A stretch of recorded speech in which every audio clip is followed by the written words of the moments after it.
Bismillah, statement Al-Quran syifa sebagai obat. Apa itu syifa? Itu dulu. Ya, apa itu syifa? Saya ingin selalu bergerak dengan pemahaman yang jelas. Ada apa namanya? Ontologi, epistemologi, dan aksiologi. Kita arahkan ke dasarnya dulu, ontologinya. Quran surah ke-17 Al-Isra. Ya, di ayat yang ke-82. Allah memberikan statement tentang syifa di situ. Ya, paling kiri agak ke tengah sedikit. Wa nunazzilu minal Qur'ani ma huwa syifaa'un wa rahmatun lil mu'minin wa la yazidul zalimina illa khasara. Wa nunazzilu minal Qur'an, dan kami turunkan dari ayat-ayat Quran itu, minnya tab'id, menunjuk pada sebagian. Jadi nanti ayat Quran itu punya banyak keutamaan. Setiap ayatnya itu keutamaan pedomannya ke A, keistimewaannya bisa A, nanti yang lain bisa B, bisa C. Ada terkait dengan penyakit, ada terkait dengan kesuksesan, ada terkait dengan karir, dengan macam-macam. Ya, itu bimbingan yang kompleks dan sangat luas. Nah, ada sebagian ayat Quran itu yang ayatnya memberi petunjuk, langsung berfungsi sebagai syifa. Ya. Wa rahmatul lil mu'minin, ada ayat lain berfungsi sebagai rahmat. Tapi ingat, lil mu'minin, bagi orang-orang yang yakin, tanpa ragu. Jadi kalau kita ingin berinteraksi dengan Al-Quran, kaidah pertamanya jangan pernah ragu. Ya, Quran surah kedua ayat 2. Dzalikal kitabu la raiba fi. Semua isi Al-Quran akan jadi petunjuk, hudan lil muttaqin, bagi orang takwa, syaratnya la raiba fi. Jangan ragukan sedikit pun. Anda ragu, Anda tidak mendapat manfaatnya. Oke, sekarang kita kembali. Apa itu syifa? Syifa sering diterjemahkan dengan obat. Ya, penawar. Syifa sesungguhnya punya arti yang lebih luas. Ya, obat itu di dalam Al-Quran, bahasa diksi Al-Quran, juga hadis, bahkan standar bahasa Arab biasa, itu setidaknya punya dua, ya, diksi dari dua kasus yang terjadi. Ya. Satu begini, jika penyakit ya, yang butuh obat, penyakitnya itu berupa penyakit fisik saja, secara fisikal. Misal, saya katakan misalnya sakit gigi, fisik ya, fisik saya yang kena. Kemudian sakit perut, sakit kepala. Itu penyakitnya disebut dengan daun. Daun. Oke? Penawarnya, obatnya disebut dengan dawaun. Ini. Baik kan? Ya. Karena itu ada kalimat begini yang disandarkan pada Nabi SAW, likulli da'in dawaun. Di setiap penyakit fisik itu mesti punya keyakinan pasti ada obatnya. Jelas ya? Nah, yang kedua, ada jenis penyakit terkait dengan fisik juga, tapi sudah melewati batas-batas dawa. Jadi ini menggunakan obat medis standar, ya, ini susah. Bahkan sebagian mengatakan, dokter mengatakan, wah ini nggak bisa nih, udah give up gitu kan? It's impossible, ini nggak mungkin, ya. Jadi sudah give up di sini, ini udah nggak memungkinkan. Nah. Atau yang kedua, penyakitnya tidak terkait dengan fisik secara langsung, tapi ada yang terkait dengan aspek-aspek psikal, ya. Secara psikologis, penyakit hati, iri hati, dengki, dan dendam, dan itu juga berpengaruh kepada fisik, tapi sudah melampaui batas fisik. Orang iri hati kan fisiknya terganggu, kayak enak makan, kan? Ya, pusing, tidur, bahkan tidur pun masih nggak enak, ngigonya juga masih dengki juga, gara-gara kamu nih tidur, masih keluar kalimat itu, ya, nggak enak kan? Dan nggak mungkin berobat mencari dawa, nggak mungkin. Ya, silahkan cek ke rumah sakit, ada poli dendam, poli iri hati, nggak mungkin. Ya, yang ada poli gigi, poli mata, kan? Ya, poli iri hati, poli dendam, nggak ada, poligami nggak ada di rumah sakit. Anda nggak mungkin menemukan itu. Ya, nah maka penyakit yang lebih lekat kepada aspek non fisik itu seringkali diistilahkan oleh Al-Quran dengan kata marad namanya, maradun. Ya, penyakit hati. Karena itu ketika Allah menyifati orang munafik yang hatinya bermasalah, Allah tidak menyebutkan kata daun, tapi menyebutkan kata marad. Silahkan cek di Quran surah kedua Al-Baqarah ayat 10. Fi qulubihim marad.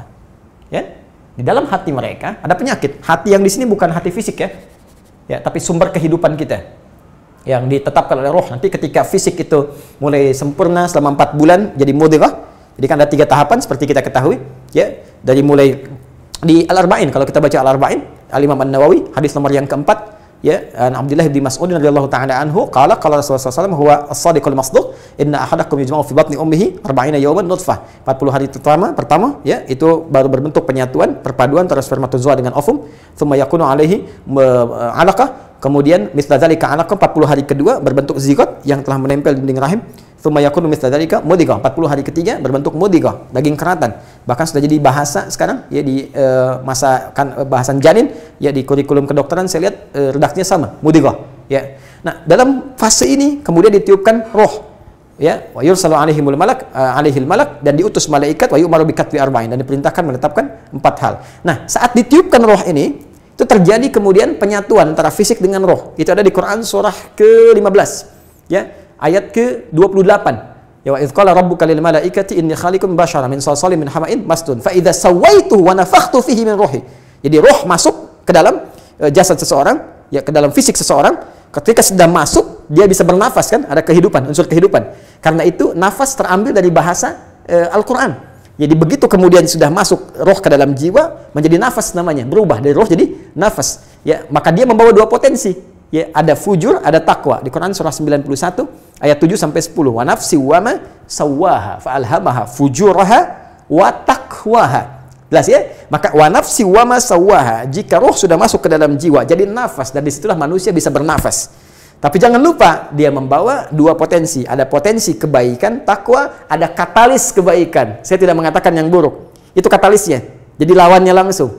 Yaitu jujur, lawannya dusta. Ya, marah lawannya sabar. Yang sabar itu takwa, jujur itu takwa. Yang marah, yang sombong, yang bohong, itu namanya fujur, itu katalisnya. Di Allah menciptakan sifat marah bukan ingin membuat Anda pemarah, tapi ingin kemudian memacu supaya yang sabarnya muncul.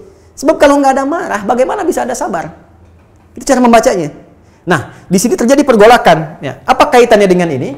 Orang-orang yang tidak bisa mengendalikan sifat takwanya dan tidak menjadikan sifat fujurnya sebagai katalis, tapi diikuti menjadi dominan, maka jadi penyakit di hatinya. Itu yang disebutkan dengan marad namanya.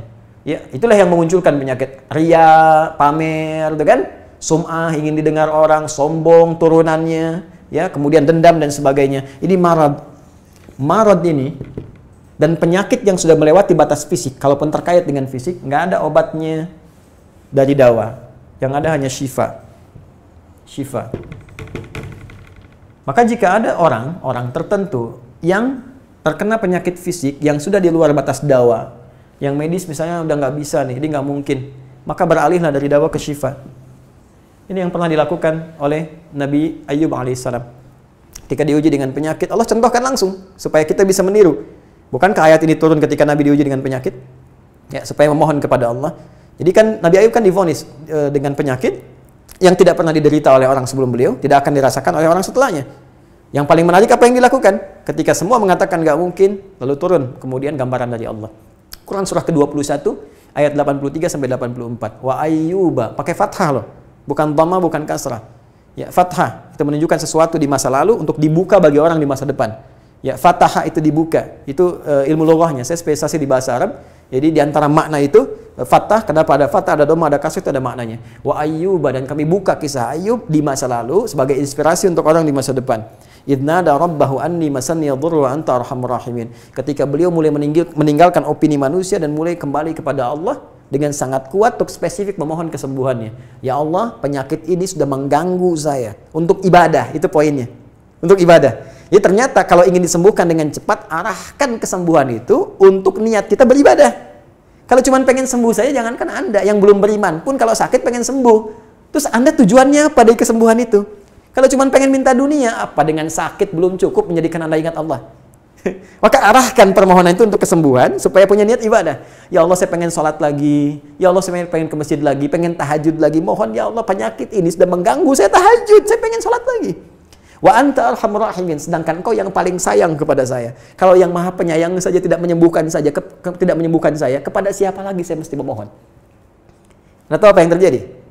Begitu kalimat itu muncul dengan penuh kekuatan, keyakinan, visi yang benar, memanggil Allah dengan panggilan yang sangat halus, lembut, ya, terasa ke dalam jiwa, maka jawabannya tidak menunggu lama. Fastajabna lahu fakashafna ma bi min dhurrin wa atainahu ahlahu mithlahu ma'ahum rahmatan min indina wa dzikra lil 'abidin. Lihat ujung ayatnya. Kami langsung sembuhkan penyakitnya. Kami singkapkan semua rasa sakitnya. Kami kembalikan semua yang dia rasakan rugi. Biaya obatnya diganti dengan rezeki yang lain, kesulitannya dihilangkan, datangkan dengan yang lebih baik. Dan yang paling dahsyat, lihat ujung ayatnya. Wa dzikra lil 'abidin. Kami jadikan inspirasi, pengingat bagi hamba-hamba Allah yang soleh, yang diuji dengan penyakit yang serupa, maka amalkan amalan Ayub untuk mencari syifa. Ya, maka ini ikhtiarnya. Termasuk syifa, bisa mengobati penyakit hati. Nah, lalu sekarang apa terapannya? Karena disebutkan ada ayat-ayat Quran berfokus sebagai syifa. Ya, ini yang digunakan sebagai zikir diantaranya. Apa itu? Tadi saya sampaikan Al-Fatihah. Ya, itu lengkap. Al-Fatihah itu disebut syafiyah. Surah syafiyah, surat penyembuh. Silahkan Anda buka semua kitab tafsir. Di antara fadilah surah Al-Fatihah, kisah pertamanya adalah kisah seorang kepala suku di Arab yang digigit kalajengking. Bayangkan, kalajengking Arab pada saat itu. Ya, dan sudah kena racun dan sulit, orang semua sudah give up, ini nggak mungkin. Ya, apa yang terjadi? Ditemukan sahabat Nabi, secara singkat diketahui, ditanya ada yang bisa menyembuhkan, mereka berkata Allah yang menyembuhkan, tapi kami bisa berikhtiar. Dipanggil mereka, dibacakan Al-Fatihah sekali bacaan, tanpa diulang-ulang, tanpa pakai alat-alat tertentu, tiba-tiba syufia disembuhkan sampai diberikan hadiah berupa beberapa kambing. Tapi mereka, mohon maaf izin, Ibu Rektor dan sebagainya, mereka khawatir jadi gratifikasi. Dibawalah kambing itu kepada Nabi, disampaikan, boleh nggak makan dari sini? Jawab Nabinya apa? Dari mana kalian tahu kalau surat itu bisa berfungsi menyembuhkan? Al-Fatihah. Tapi gimana cara baca Al-Fatihahnya? Karena dulu orang sekali baca sembuh, sekarang orang 1000 kali malah nambah penyakit. Apa yang salah? Nah, berarti nanti ada terapan lagi ilmu yang lain, kan? Nanti ada surah ke-26, Asy-Syu'ara ayat 80, itu zikirnya Nabi Ibrahim. Biasanya saya praktekkan ini, ya termasuk dengan kawan-kawan, saya suka sampaikan kalau ada yang dirasa-rasa sambil dipegang, sambil kembalikan kepada Allah, baca wa idza maridtu fahuwa yashfin. Kalau saya sakit pasti Allah sembuhkan, nggak mungkin dititipi penyakit kalau nggak ada hikmah di balik itu. Ini pernah saya amalkan saat diundang saya ke Kalimantan untuk ceramah, tiba-tiba ceramahnya ba'da maghrib, sore hilang suara. Hilang. Sama sekali nggak ada. Ya begitu salat, ya kita sama amalkan tadi dengan penuh keyakinan, minta ikhtiar juga pakai fresh care gini, tapi kita minta ya Allah, ya wa idza maridtu fahuwa yashfin, kalau saya sakit pasti Allah sembuhkan. Nggak mungkin ditugaskan kalau Allah nggak berikan perangkatnya, pasti diberikan. Nah, tahu apa yang terjadi? Begitu ngimamin maghrib, suara keluar, serak-serak basah. Begitu tausiah, keluar sempurna. Ba'da isya nyambung, keluar sempurna. Habis ceramah, hilang lagi suara. Hilang lagi suaranya, supaya disuruh istirahat, gak banyak nanya orang gitu kan. Tapi itu menarik. Dan puncaknya tadi, Quran surah ke-21 ayat 83 sampai dengan 84. Tergantung kasusnya. Kalau di kasusnya misalnya kasus mohon maaf ya terkait dengan kehamilan, nanti ada lagi yang lain ayat-ayatnya ya. Misal di Quran surah ketiga ayat 38 sampai 39, nanti di Quran surah ke-19 menjelang persalinan dari ayat ke-25 sampai dengan ayat ke-26, nanti di Quran pas kalau sudah berkembang janinnya, ada di Quran surah ke-7 misalnya ayat 189 dengan doanya dan turunan lainnya. Bahkan bisa diamati teman-teman yang di SPOG misalnya, atau di kebidanan, ada nanti ayat-ayat spesifik, Quran surah ke-22 ayat yang kelima, ya ada di Quran surah ke-23 Al-Mu'minunnya, ya ayat 11 sampai 13 itu lengkap sekali. Kita bisa gali sampai ke situ. Itu yang kita maksudkan syifa. Jadi keluarkan ayat-ayatnya, tapi bukan sekedar dibaca, dalami isinya. Sehingga paham apa yang harus dilakukan. Karena di sini nanti ada konsep ikhtiar juga. Ikhtiarnya bagaimana, ya secara medisnya seperti apa, dan pertolongan kepada Allahnya bagaimana. Terakhir Nabi pernah datangi seseorang, dia minta disembuhkan, ya Allah, ya Rasulullah, si fulan sakit, tolong sembuhkan. Kata Nabi, idzhab ila tabib, pergi ke dokter. Kata orang ini, Anda kan Nabi, tinggal berdoa disembuhkan. Jawab Nabi sangat elegan. Pertanyaan orang ini bagus, Anda Nabi, berdoa dikabulkan, pasti. Tapi jawab Nabi sungguh elegan. Kata Nabi, kesembuhan itu dititipkan di tangan para dokter. Jadi Nabi ingin memberikan satu isyarat, Anda tetap ikhtiar. Karena tidak selamanya Nabi akan hidup. Ya, karena itu dokter-dokter mesti belajar. Saya menambahkan dokter-dokter yang bisa belajar dari Quran juga. Saya mengharapkan nanti ada dokter mata yang hafal, ya, misalnya ayat-ayat tentang doa, ayat tentang mata, ya, riset tentang ayat-ayat mata, hadis-hadisnya apa, sehingga Anda bisa menerapkan resep-resep yang indah. Ya, waduh, kenapa nih dok, mata saya nih nggak bisa dikontrol nih, sakit. Kenapa? Saya kalau ngelihat tetangga beli kulkas sakit, kan nggak bisa dikasih obat tuh ya. Anda bisa kasih resep, Quran surat sekian, ayat sekian, ayat sekian. Nah, itu yang banyak kejadian sekarang. Ya, orang matanya sehat, tapi tidak bisa membedakan mana milik dia, mana milik orang lain. Demikian juga dengan yang lainnya. Itulah syifa. Wallahu ta'ala a'lam.